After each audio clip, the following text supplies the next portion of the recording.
ஏற்படுற நேரத்தில் நபி ஸல்லல்லாஹு அலைஹி வஸல்லம் மக்களை அழைச்சு சொன்னாங்க, வக்கத அமரக்குமுல்லாஹு அஸ்ஸவஜல் அன் ததுஉஹு, அல்லாஹ்விடத்துல நீங்க பிரார்த்திக்குமாறு அல்லாஹ் உங்களுக்கு கட்டளையிடுறான். வஅதக்கும் அன் யஸ்தஜீப லக்கும், உங்களுக்கு அவன் பதிலளிப்பதாக வாக்குறுதியும் தந்திருக்கிறான். நீங்க எல்லாரும் மலைக்காக வேண்டி அல்லாஹ்விடத்துல துஆ செய்யுங்க அப்படின்னு ரசூலுல்லாஹ் சொல்லிட்டு மக்களை எல்லாம் ஒரு திடலுக்கு அழைப்பு விடுத்து ஒரு 2 ரக்காத்து தொழுது அல்லாஹ்விடத்துல மலைக்காக துஆ செஞ்சாங்க என்று ஹதீஸ்கள்ல பாக்குறோம். இப்ப நாமும் அது மாதிரியான ஒரு கடும் வறட்சியான சூழல்ல, கடும் வெப்பம் நிறைந்த ஒரு தருணத்துல வாழ்ந்துகிட்டு இருக்கிறோம். யாருக்கெல்லாம் வாய்ப்பு இருக்கிறதோ அவர்கள் எல்லாம் நபி வழியே நடைமுறைப்படுத்துகிற வகையில அதற்கான தொழுகைக்கான ஏற்பாடுகள் செய்யுமாறு அன்போடு கேட்டுக்கொள்கிறேன்.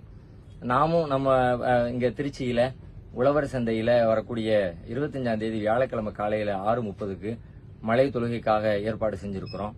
வாய்ப்புள்ள மக்கள் அதிலேயும் கலந்து கொண்டு அல்லாஹ்விடத்தில் பிரார்த்தனை செய்வோம்.